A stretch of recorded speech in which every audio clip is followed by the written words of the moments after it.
Well, okay, let's see if we can resume. The second module provides you with a good example of a project. I'll take you through. But, you know, given the time limitation, sometimes I wonder whether it would be, it's going to take too much time. I'm not going to be able to go through the third, the fourth, and the fifth module if we go through this example and give you. But anyway, maybe to cut it short, or to, let's say this: the slides are somewhat comprehensive. So if you're interested in an example, then just send me an email, and I will send you the slides, and the slides will literally walk you through an example. So that would allow us to talk about the other modules without necessarily getting bogged down with the kind of detail of a specific example. But this is a project that I was involved with, which is called Vital Signs Project.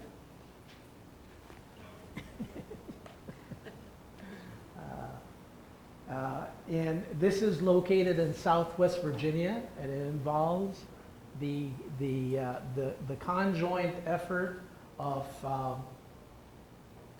several cities in Southwest Virginia in the United States, as well as cities within, and we called it the Vital Signs Project. So again, the example that we use takes you through how the whole project was initiated, how a committee was formed, and the mechanics and the process that led to the formation of the committee, how we went about developing an initial set of indicators, how we went about refining those initial set of indicators, ultimately how we validated the objective indicators and then translated those into the kinds of indicators that are action-oriented, in the sense that, you know, public policy people would be able to use these indicators and develop policies and programs in a way that would be understandable to them. You know, a lot of people think that much of the work that we do is not really understandable to those decision makers. Well, it is our job as scientists to not just put out that information out there, but to make sure that that information is understandable, and it is so user-friendly to the point where, again, public policy people will be able to use it. We need to show them how to use that information to formulate policies.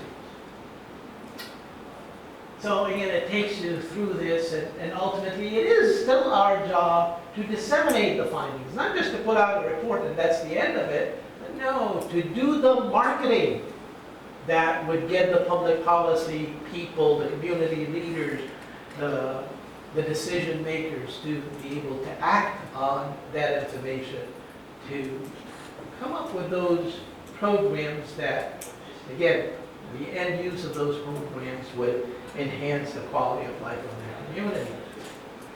So I'm going to leave it up to you. If you're interested, just send me an email, and I will be glad to send you those slides. And ultimately, if you join the program, if you enroll in the program, it's all in the manual. So in the manual, it's all laid out, and it explains all of this in greater detail. So I'm going to skip all of this and go to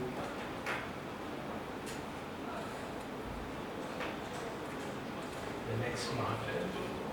There it is, the next module, planning. Module number 3, how we go about planning an indicators project.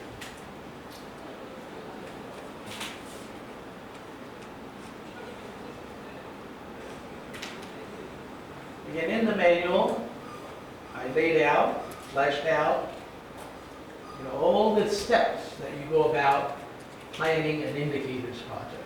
And it goes through holding a feasibility meeting, developing an organizational structure, finding an organization, securing funding, deciding on geographic boundaries, selecting quality of life dimensions, selecting the quality of life indicators. What are those ways of going about doing it? And then considering subjective indicators. And developing a budget. You get to the very administrative aspects of running the project, and you definitely need a budget for that. Okay, well, let's talk about, again, what these steps involve. First step is to be able to identify the stakeholders in the community. So what are the stakeholders in any community? We got, of course, we got the planning commission, the planning department in any city. These people definitely have to be involved in the process. But not only them, you have a whole bunch of other stakeholders. So the stakeholders groups would be the media, the educational institutions, a whole bunch of government institutions, government agencies, like from the health department to the transportation department to, you name it. There's a whole bunch of, government agencies that collect indicators, and you have to get them involved. So what you need to do is you need to start, knocking on doors, identifying all the stakeholders in the community, and asking if they're interested in participating in an indicators project. Please send a representative to the meeting to just whet their appetite, so to speak, right? And this is easier said than done, because it involves quite a bit of work. The next thing is to develop an organizational structure. Nothing is accomplished without a proper organization. You need to have an organization with the backing of that organization to make things happen. If you think that one or two individuals who are championing this kind of work, without an organization, nothing will happen. You need to have an organization. When you put together an organization, the first thing that you need to do is come up with an organizational structure, right? An organizational structure. And this would be an example of how you need to assign a chair. Somebody has to be in charge, right? You can't just, you form a committee and says, well, and you think that, somebody's going to just, this is what you call diffusion of responsibility. If no one is in charge, then ultimately you say, well, I was expecting this other person to do this, I was expecting this other person to do that. Diffusion of responsibility. Somebody has to be in charge, and therefore you need to appoint or select a chair of that committee. Below the chair, you have what you call a steering committee. So the whole steering committee is made of representatives of those different stakeholders. Educational institutions, government institutions, business institutions, on and on, right, in the community. The steering committee that would have representatives of all the stakeholders. Then the task forces are the ones that would do the work. And if you think of what's the work to be done? Well, the work that needs to be done, that we need to have task forces for, would be all this. Right? So you need a task force for finding an organization, you need another task force for securing funding, you need another task force for this and that. Right?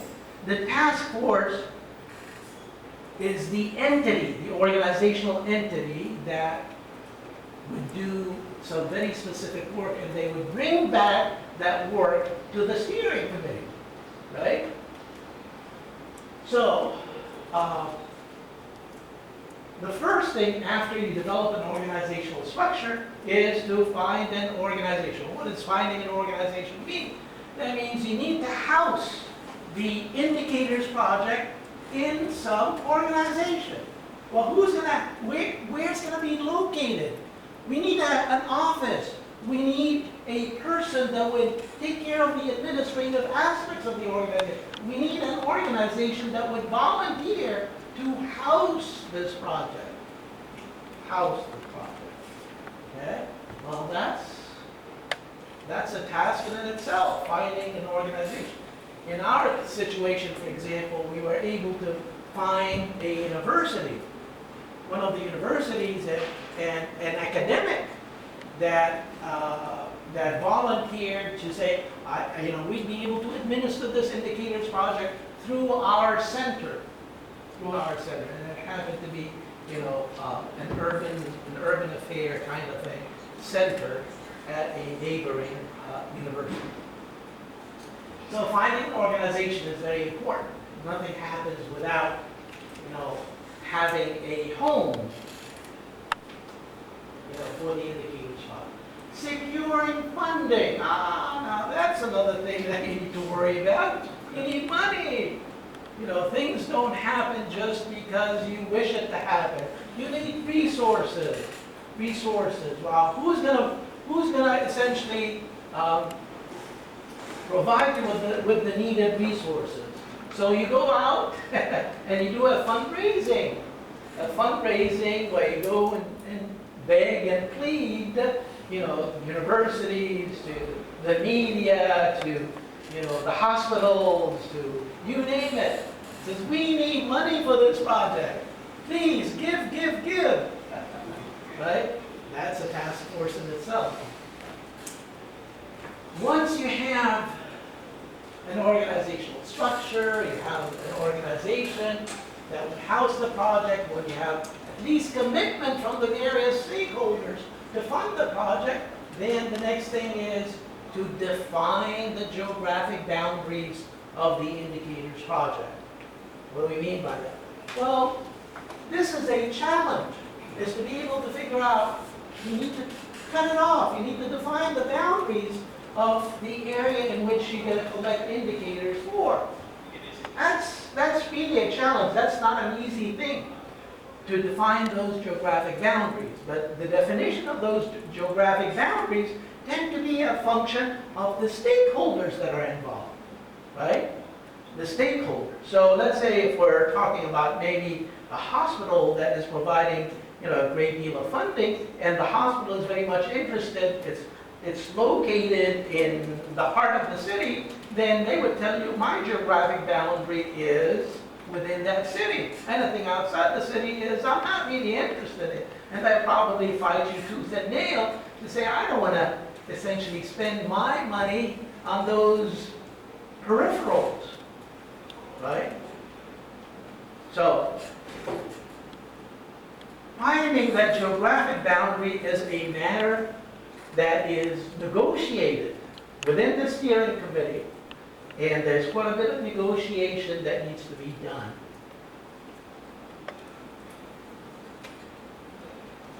After this, then you get into the meat of the indicators project, selecting the quality of life dimensions. And this is where the theory, remember the theoretical concepts, whether it's an opulence concept, or whether it's a sustainability concept, whether it's a social justice concept, those theoretical concepts have to be brought into bear, right? To help you define what those quality of life dimensions are. So if you're bringing in a human development type of a concept, then you say, now I need to be thinking about basic needs, satisfaction of basic needs, and again, satisfaction of growth needs. What are those indicator dimensions? You have to start out with the dimensions before you get into the actual indicators themselves, right? So the conceptual dimensions have to be defined early on before you get into the specific indicator. Once you define what those dimensions are, and again, depending on the theoretical concept that you embrace, you get into the indicators themselves. And the indicators themselves, you need to actually be bogged down with trying to do three things.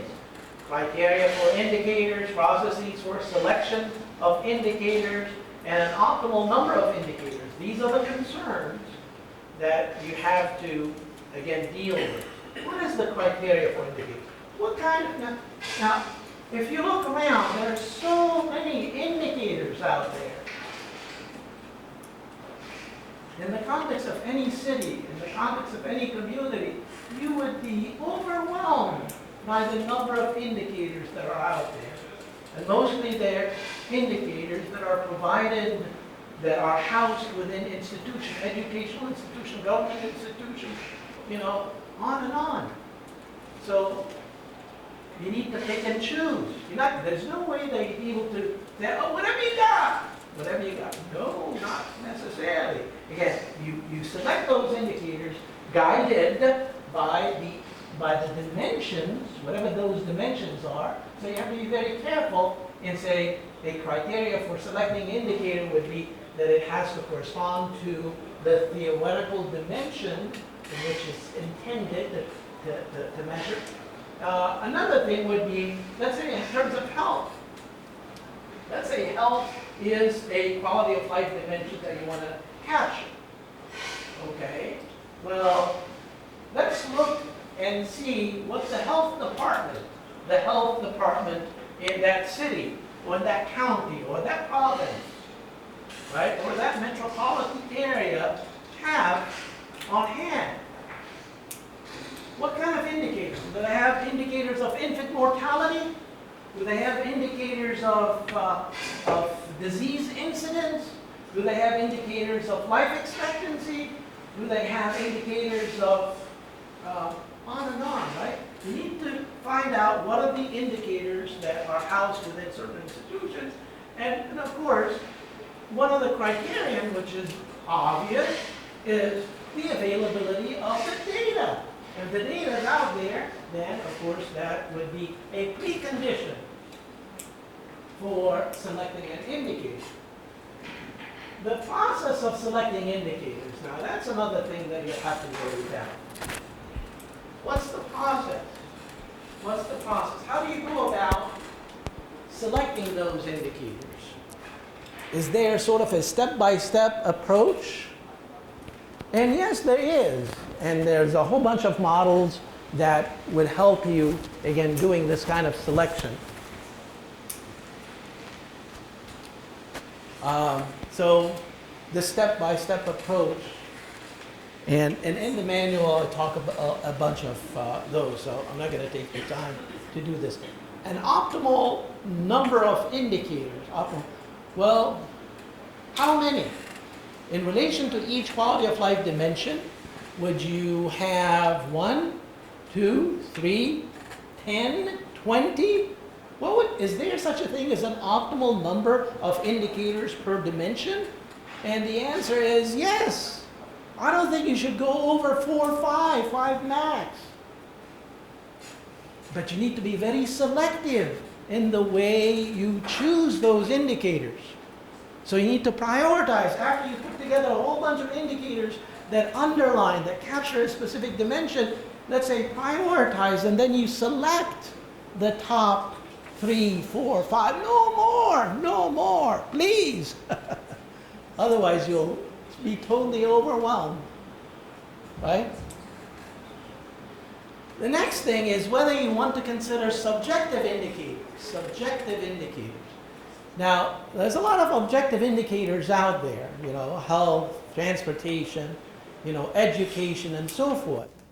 All objective indicators that are collected, are, social statistics collected by different agencies. But one of the things that we learn from indicators projects, yes? Sorry to ask the question.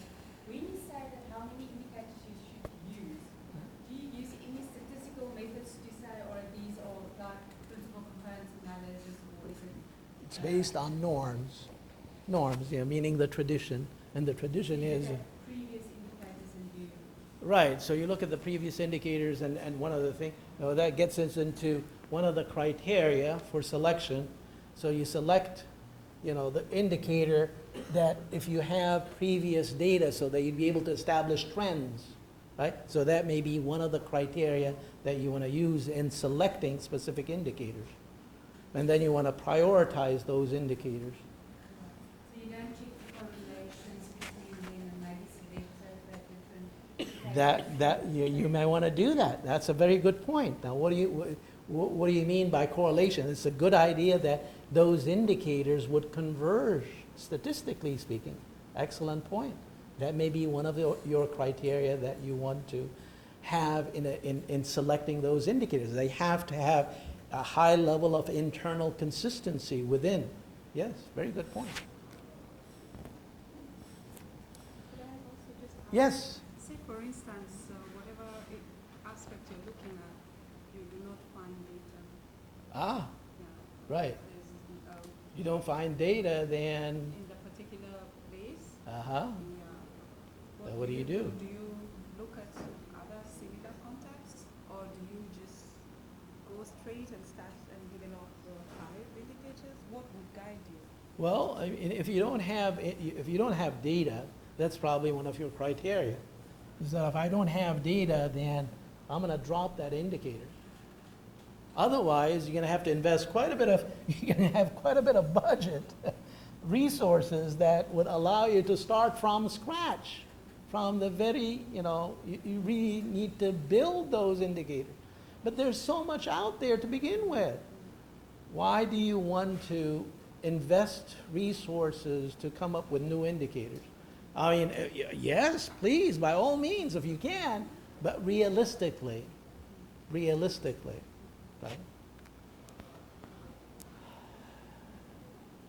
Subjective indicators tend to be very important, and a lot of people that are involved in the indicators work realize that subjective indicators have to validate. They have to be incorporated in a way that would validate the objective indicators.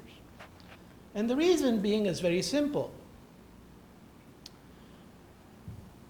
The objective conditions in a community can be totally out of sync from the subjective aspects of how people perceive those conditions. So maybe you live in a place where it provides you with all the amenities and all the resources. The climate is wonderful. You have everything that again satisfies people's needs, but people don't see it that way. People don't see it that way. So those objective quality of life conditions, they have to be validated by people's feelings, people's perception and evaluation of those objective conditions. But a lot of people out there doing indicators, well, no, we don't need the subjective indicators. There's enough objective indicators that we can rely on. Forget those subjective indicators. Well, I mean, you can do that, but not advisable, right? Stephanie? You're raising your hand? No. Last step is developing a budget. Now that's an organizational matter. Developing a budget. How do you go about developing a budget? I've seen a lot of indicators, projects that would say, well, I'm going to use a very specific method. It is the all you can afford method. All you can afford, whatever you can afford, that would be your budget. Oh, that's not necessarily a good thing. That would be making a sort of an ad hoc decision. There's no good rationale that guides, the formulation of budget. And you need a good rationale that would be the basis of a budget. So what would be a good approach? A good approach would be, well, if I'm doing this, and I've been doing this, and I have a history of funding, and I know what the trials and tribulations associated with doing this, and whether I need more money or less money, to do certain other things. So I need a history. If you have that history, then one way of setting the budget is to essentially use that history as a point of reference. I spent, let's say, $50,000 last year in terms of collecting data and so forth, and knowing what the conditions are this year, I probably need 60,000. Okay, that would be again, developing a budget based on some sort of a referent, a historical referent. But then you say, well, if I don't have a historical reference, what do I do? Use an industry benchmark. Look at some of the other indicators project and figure out what they spent and how comparable those indicator projects are to yours. And say if they spent, let's say, 70, 80, 100,000, maybe that's what you need to spend. And therefore, that would be your budget. Right? An industry benchmark. So there's a whole bunch of different approaches, that you may use to guide the formulation of a budget. And, in business, one of the methods of coming up with a good budget is what we call the task and objective method of budgeting. Task, or sometimes we call it objective and task. And that is, we'll try and figure out exactly what your objectives are in terms of collecting whatever data that you need based on all of this stuff. And then you say, okay, I'm going to need to collect data on health statistics. I'm going to need to collect data, blah, blah. How much would it cost me? What would it take? What are those specific tasks that I need to put in place that will allow me to gather this kind of statistics? And then he says, and on a tag on a dollar figure, right, next to each task, and then add up the numbers. That would be probably the most optimal way of budgeting, because you're focusing on defining a set of objectives and formulating tasks that would accomplish those objectives, and then you're putting a dollar figure right next to each task. That would be an optimal way of doing it. So that would be an idea.